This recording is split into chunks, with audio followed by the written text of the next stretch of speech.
Hello বন্ধুরা, প্রথমে বলতে হবে আমাকে কেমন দেখতে লাগছে। থ্যাংক ইউ আমাকে বাজে দেখতে বলার জন্য। এবার আমি যে ভিডিওটা করছি তার সেই ব্যাপারটায় আসি। অলরেডি আমরা ভ্যালেন্টাইন্সের প্রাক্কালে পৌঁছে গেছি এবং অলরেডি রোজ ডেতে আমরা আছি এবং আজকে 7 তারিখ, তা রোজ ডের দিন এবং অলরেডি আরও বেশি ডে কিছু আসবে। এরভাবে rose day, teddy day, hug day, kiss day, Dipankar day, Dipankar day বাজে ব্যাপার। তা যাই হোক এরকমভাবে আসবে। তা আমরা জেনে নিই ভ্যালেন্টাইন্স ডে ব্যাপারটা কি। কিছুই না, ভ্যালেন্টাইন ডে অনেক কিছু তথ্য আছে এবং রোমান সাহিত্য ঘাটলে দেখা যাবে এরকম 1 ডজন লোকের নাম আছে যার নাম ভ্যালেন্টাইন। এবং আরেকটা পাওয়া যায় ভ্যালেন্টিনা বলে একজন নাম পাওয়া যায়। তিনি আবার 396 খ্রিস্টাব্দে তার প্রাণদণ্ড হয়েছে, তার নাম ভ্যালেন্টিনা। তা এরকম আরও কিছু আছে। যাই হোক, তা মেইন যে গল্পটা বেরিয়ে আসে ভ্যালেন্টাইনের সম্পর্কে, সেন্ট ভ্যালেন্টাইন বলে একটি ব্যক্তি ছিলেন। তিনি ছিলেন কোন সময়কালটা কি 269 খ্রিস্টাব্দে। সেই সময় রোমের রাজা ছিলেন দ্বিতীয় ক্লডিয়াস। এবার সেই ক্লডিয়াস নিয়ম করে যে দেখে যে যাদের বিয়ে হয়ে গেছে এবং যাদের অবিবাহিত তারা অনেক বেশি শক্তিশালী, এবং তিনি তার সৈন্যবাহিনী গঠন করার জন্য সেই অবিবাহিত পুরুষদের তিনি যোগদান করেন এবং তিনি একটা রুল পাস করেন যে কোনো লোক বিয়ে করতে পারবেন না। এখন কথা হলো যাচ্ছে তাই ব্যাপার। যাই হোক, এবার এর এগেনস্টে এই সেন্ট ভ্যালেন্টাইন একটা বিরোধের ঘোষণা করেন। তিনি লোকদের বলতে থাকেন যে না, এমনি ব্যাপার নেই, আপনারা বিয়ে করুন, অবশ্যই বিয়ে করুন, বিয়ে করা সবার উচিত। এবার সেই বিয়ে করা নিয়ে একটা মতবিরোধ তৈরি হয়। যাই হোক, এবং আরেকটা মতো রোম সাহিত্যে উল্লেখ করা আছে, এই ভ্যালেন্টাইন খ্রিস্টানের প্রচারক ছিলেন এবং তিনি সমাজ সংস্কারক ছিলেন। সমাজ সচেতনভাবে তিনি কিছু কাজকর্ম করতেন, খুব বেশি লোকটা জনপ্রিয় ছিলেন, চিকিৎসা প্রদান করতেন, অনেক কিছু গুণ ছিল লোকটার মধ্যে।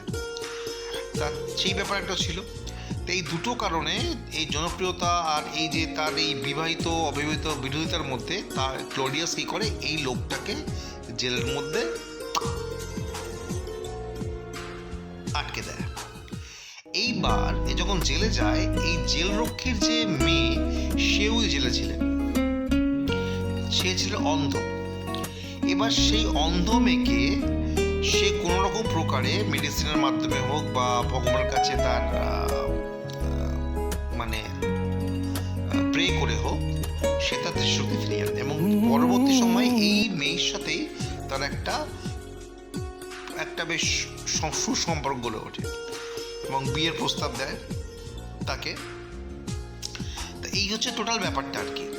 এবং এই দুটোকে নিয়ে ওর জনপ্রিয়তা প্রচুর বেড়ে যায় সেন্ট ভ্যালেন্টাইনের।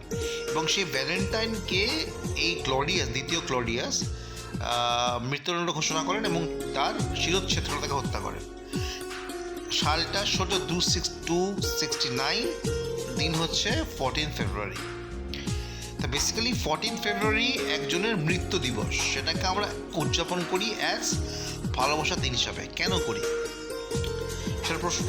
এর অনেক বছর পরে দ্বিতীয় জুলিয়াস বলে একজন পোপ, তিনি এই দিনটাকে অ্যাজ ভ্যালেন্টাইন্স ডে হিসাবে স্বীকৃতি দেন এবং একটা দিন হিসাবে উদযাপন করেন। কিন্তু তিনি কিন্তু ভালোবাসার দিন হিসেবে উদযাপন করেননি, তিনি উদযাপন করেন হচ্ছে তার মৃত্যুটাকে মনে করার জন্য, যে তিনি একটা প্রাণদণ্ড হয়েছিলেন একটা ভালো কাজ করার উদ্দেশ্যে, সেই হিসাবে উদযাপন করা শুরু করেন।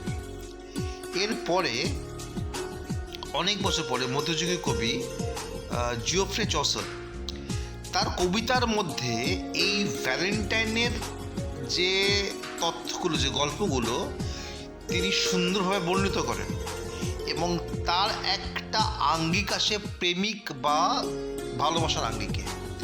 এবং তারপর থেকেই ইউরোপীয় সভ্যতায় এই সেন্ট ভ্যালেন্টাইনকে প্রেমের দিবস হিসাবে, তার যে মৃত্যুদিনকে প্রেমের দিবস হিসাবে আমরা উদযাপন করতে শুরু করি। এবার সেটা এখানে ইউরোপীয় সভ্যতায় অনেক বছর আগে আসে, কিন্তু আমাদের এখানে এটা অনেক পরে এসছে। বিশ্বায়নের আঙিনায় দাঁড়িয়ে আমরা পাশ্চাত্যের অনেক কিছু গ্রহণ করেছি, যেমন বড়দিন, ক্রিসমাস, নতুন বছর আমরা উদযাপন করি হ্যাপি নিউ ইয়ার বলে। তো ভালো কথা, সেটা এখানে কোনো বিরোধ নেই, উচিত করাই হবে। আর এই ভালোবাসার দিন হিসাবে যখন উদযাপন করা হচ্ছে, এত চারদিকে মারামারি, কাটাকাটি, হানাহানি, গালাগালি, ভালোই ব্যাপার। কিন্তু বিষয় হচ্ছে যে আমার কাছে আমার ধারণা অনুযায়ী বা আমার যেটা আমি বুঝি, যে ভালোবাসার দিন আলাদা করে উদযাপন করার প্রয়োজন হয় না। কারণ আমার কাছে প্রতিটা দিনই ভালোবাসার দিন, প্রতিটা মুহূর্ত ভালোবাসার মুহূর্ত, প্রতিটা সেকেন্ড ভালোবাসার সেকেন্ড, এবং প্রতিটা মিলি সেকেন্ড ভালোবাসার সেকেন্ড। যেভাবে কোনো আলাদা করে মাদার্স ডে হওয়ার দরকার নেই, যেমনি আলাদা করে ফাদার্স ডে হওয়ার দরকার নেই, সেমনি আলাদা করে ভালোবাসার দিন হওয়ার দরকার নেই, আমার ব্যক্তিগত। আর আমি যে তথ্যগুলো দিলাম, এগুলো কিন্তু কোনো একটা যুক্তিসঙ্গত ব্যাখ্যা নেই। আমিও ইন্টারনেট থেকে ঘেটে ঘুটে পেয়ে শেয়ার করলাম। এর সব কিছু ভুল হতে পারে বা ঠিক হতে পারে। আপনাদের কাছে যদি এর ব্যাপারে কোনো বিন্দুমাত্র কোনো আর কিছু তথ্য থেকে থাকে, অবশ্যই আমাকে জানাবেন, শেয়ার করবেন, আমিও একটু জানব। এবং উদযাপন করুন আজকে রোজ ডে, এবং আসছে আরও kiss day, hug day, chocolate day, Dipankar day, না দীপঙ্কর ডে নয়। যাই হোক, গুড নাইট, সবাই ভালো থাকবেন, এবং আমাকে জানাবেন যে ভিডিওটা একটুখানি আপনার কাছে কেমন লাগলো, এবং কতটা ইনফরমেশন আপনি পেলেন, এবং ইনফরমেটিভ কিনা, সেটা আমাকে অবশ্যই জানাবেন।